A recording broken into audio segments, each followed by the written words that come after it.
Hi everybody, this is Dino Chris from Prehistoric Facts, and as you can see, I'm back from my trip from Oregon. I had a great time, and basically this is the final day of Prehistoric Battle Week, and so basically I only got one person that sent in their top 10, so basically, but even though I make the decision on basically which ones are basically going from 10 to 1, and basically this is Brendan's from Morris, New York's.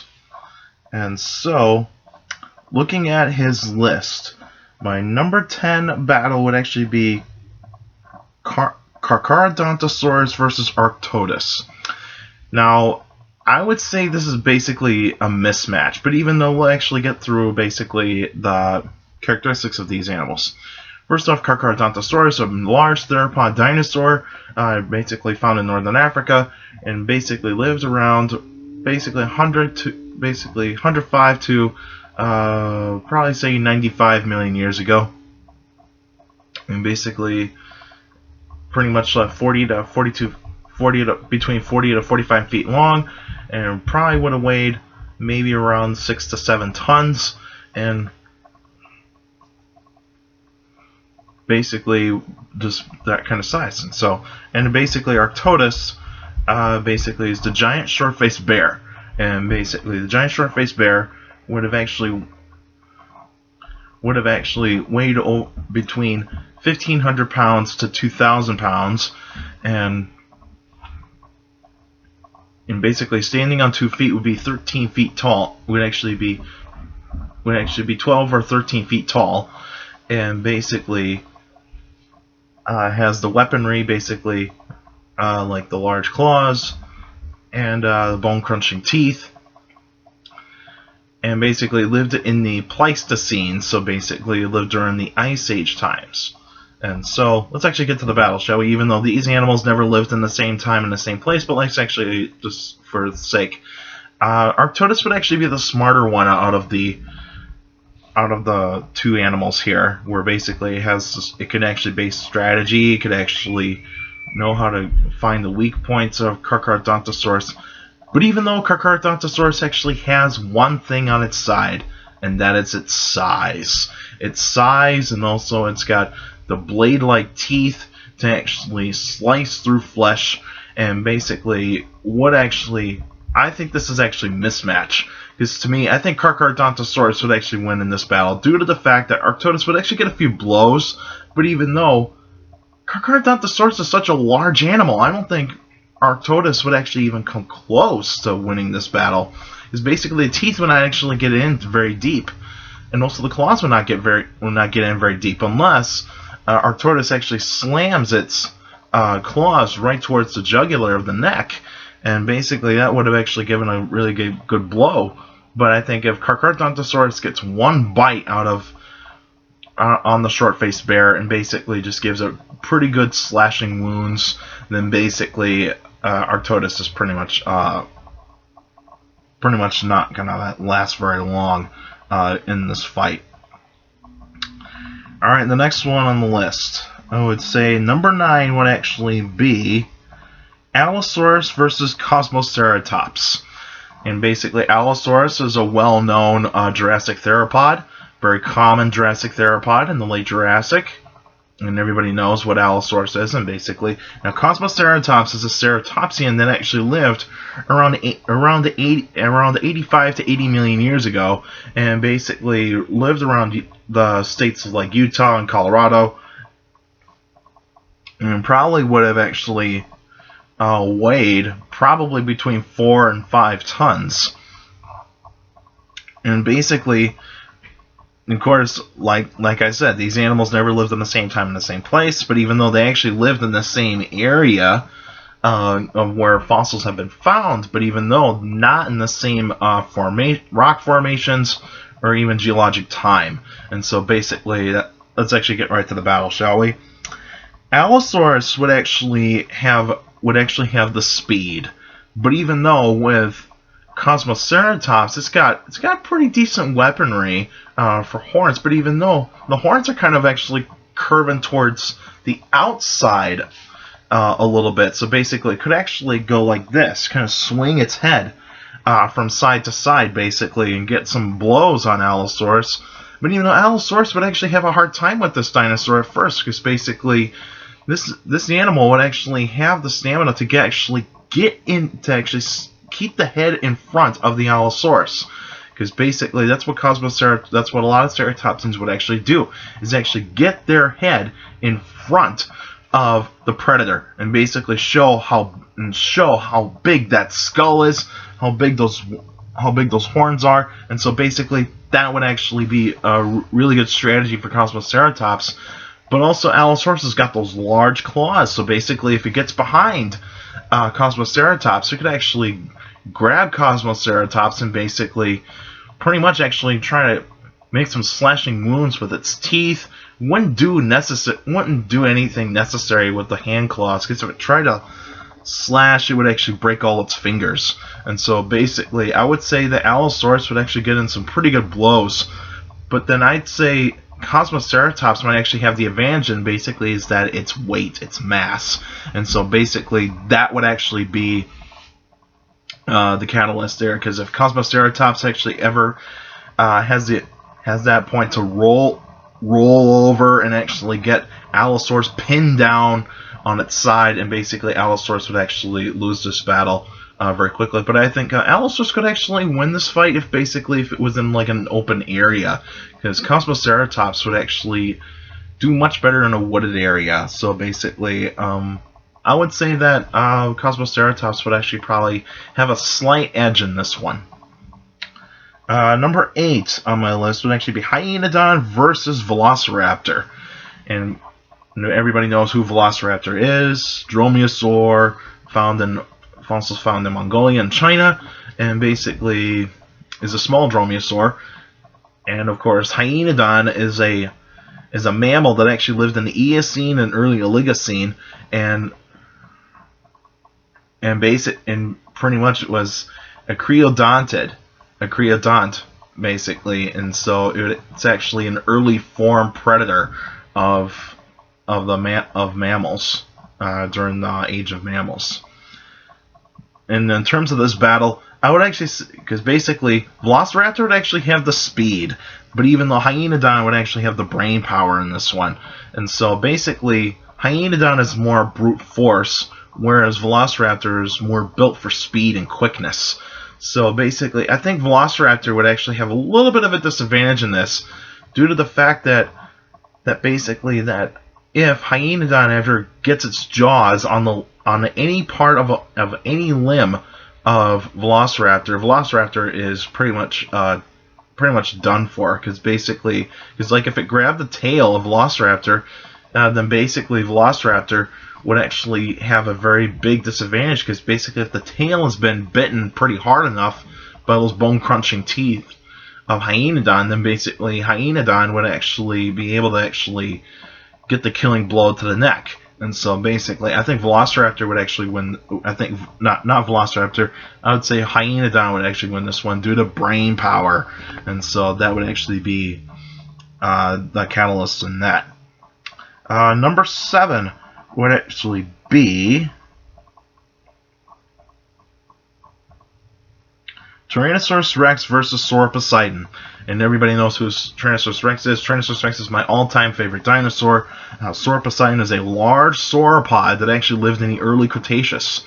And so basically it's a very large animal. I haven't done a special episode on Poseidon totally yet, but even though hopefully that can be arranged maybe in the next month or so. But anyway, basically Tyrannosaurus Rex is going to actually have a hard time with this, because basically a single Tyrannosaurus Rex would not even dare go too close to an adult Poseidon.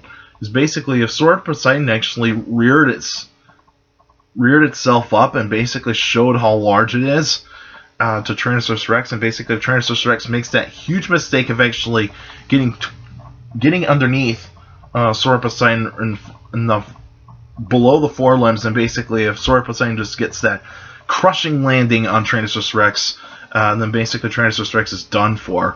But I'd say Poseidon would actually win this one because basically it's just so large. Even though I hate to admit it, it's because Tyrannosaurus Rex is my all-time favorite dinosaur. I always think that Tyrannosaurus Rex probably would have won almost any type of battle. But even though Tyrannosaurus Rex would lose this one, Poseidon would actually be the winner in this one. Now, number 6 would actually be Cryolophosaurus versus Velociraptor. Now, Cryolophosaurus is an early theropod from the early Jurassic, fossils found in Antarctica, and basically has that crest on top of its head, kind of goes like this. And basically, Velociraptor is a terror bird. It's a big terror bird. Fossils found in South America, and basically it's got that large beak and large head. And basically, Velociraptor would actually have the edge in this is basically it's got speed. It's got the speed, and basically Cryolophosaurus would actually have the weaponry in this because it's got the teeth, it's got the claws, but even a Velociraptor could actually do some damage with its beak. Because basically, like if researchers say, it could slam its head and basically use that sharp point in the beak to inflict nasty injuries. Then basically Velociraptor would actually win in this, is because also Velociraptor is a smarter animal than Cryolophosaurus, because Cryolophosaurus, even though how big it is, it probably might actually have the advantage in this, and it's because it doesn't have the brain power, and also probably doesn't have the speed that Velociraptor actually has. Of course, Velociraptor lived in the time of mammals, and basically Cryolophosaurus is an early theropod, and basically early theropods didn't really have that much of brain power to begin with. So Velociraptor would actually win this one. Number 5, I would actually go with Tarbosaurus versus Skuminus. Now, Tarbosaurus is a tyrannosaur that is basically found in Asia, basically Mongolia and China. And Skuminus is a Spinosaurid that has actually been found in Africa. And now, basically with this type of battles is basically you have a specialist versus an animal that is actually going to be taking on anything that is actually coming into its path. So basically, Skuminus is a specialist, so basically it would actually be taking down fish and some smaller dinosaurs, whereas Tarbosaurus would actually be taking on dinosaurs themselves. So basically, I'd say Tarbosaurus actually wins this one. It's because it's got the bite force, it's got the great senses, good sense of vision, good sense of hearing, good sense of smell, and also it's got the better brain power than Skuminus. It's because, you see, Skuminus is not adapted to actually take on animals that are actually larger than itself or even faster than itself. So basically, Tarbosaurus also has the speed, so basically Tarbosaurus would win this one easily, and so I would say Tarbosaurus actually wins this one. Number 4, Giganotosaurus versus newly reconstructed Spinosaurus. Now basically the newly reconstruction of Spinosaurus, it's basically kind of almost shows it actually is almost like a quadruped type of theropod, where basically it's adapted for capturing fish, basically water-dwelling type of dinosaur, but even though it's a semi-aquatic dinosaur. And also Giganotosaurus, basically from South America, a large theropod, and basically Spinosaurus actually has the length, but also Giganotosaurus actually has more of the it actually has a little bit more of the speed, and also a little bit more brain power than Spinosaurus. But even though this is a tough battle to actually determine who would be the winner, I would actually say if it was in a near a water hole, Spinosaurus would actually win this battle. But if it was on land, then I'd say Giganotosaurus would actually win this one. But even though it's a 50-50, it's a tough one. That's a really tough one. I would actually say that this is actually going to be pretty close in terms of the battle. I mean, this one could have been a good case for number 1, but even though it's a really good battle, but good choice for this one, Brandon. But I actually have no idea. I'd say this one is 50-50. You could actually put them in any situation, and basically a winner could come out at any point. All right, number 3, I actually will go with Megaraptor versus Lythronax. Now, Megaraptor is basically a neovenatorid, basically kind of like a proto Carcharodontosaurid, you know, because basically it would actually be similar to Carcharodontosaurus, but not really, because basically it's a little bit smaller than Carcharodontosaurids, and also with Lythronax is a Tyrannosaur, and basically it's a basal Tyrannosaur, kind of almost like a basal Tyrannosaur, but even though it's a little bit more advanced than the other basal Tyrannosaurs, where basically it's almost built like Tyrannosaurus Rex in general. But anyway, Lythronax actually has the speed, actually has the vision, it actually has a sense of smell, and also actually has a good sense of hearing, and also better brain power than Megaraptor. And basically, Megaraptor probably would actually have a little bit better weaponry. It actually has the hand claws, but even though they probably wouldn't have been used very much against Lythronax, so I would say Lythronax probably might actually have the better advantage. Is basically it's got the brains, and also it's got the speed, and also it's got the biting power. And so I would say that Lythronax would actually win this one. Alright, number 2. I would say this would actually be Kronosaurus versus Basilosaurus. Now, these are aquatic animals, so basically Kronosaurus is a large pliosaur from the Cretaceous, and then basically Basilosaurus, an early version of an early prehistoric whale around the Eocene. And so basically, these animals are pretty large, very similar in size, but even though Basilosaurus would actually have the brain and also the sleekness, the agility, a lot better than Kronosaurus. So I would say maybe Basilosaurus would actually get some pretty good blows on the flippers of Kronosaurus, and Kronosaurus couldn't turn, couldn't get any speed going. So basically, I would actually say that Basilosaurus actually wins this one, and it would actually be a pretty good fight. To be honest with you, I would actually say that one would be pretty interesting to see. I'd love to see that if that ever happened, like in a video game or something like that. All right, it comes down to my number 1. The number 1 prehistoric battle in this would actually be Poseidon versus Megalania. So basically, these are good reptiles. These are interesting reptiles. Poseidon, an archosaur, basically large archosaur. It actually has armor plating on the back. It has a good set of teeth and all that sorts of stuff. And basically, Megalania, giant monitor lizard, basically a monitor lizard that probably could grow up to 20 feet in length. And so basically, these animals would actually be very similar in terms of size, but Megalania would actually be a little bit larger. But basically, Megalania would actually have the better brain power and also the better speed. And so basically, these animals would actually duke it out really, really well. But also, Megalania actually has a hidden advantage. Venom glands in the bottom of the jaw. And so basically, that would actually be a very good fight. I would say Poseidon would actually get some pretty good blows on Megalania. But I would say my money would definitely go on Megalania. Megalania would actually be the better suited animal. I mean, you can make your case that like Poseidon could actually win this fight due to the fact that these are very good, almost evenly matched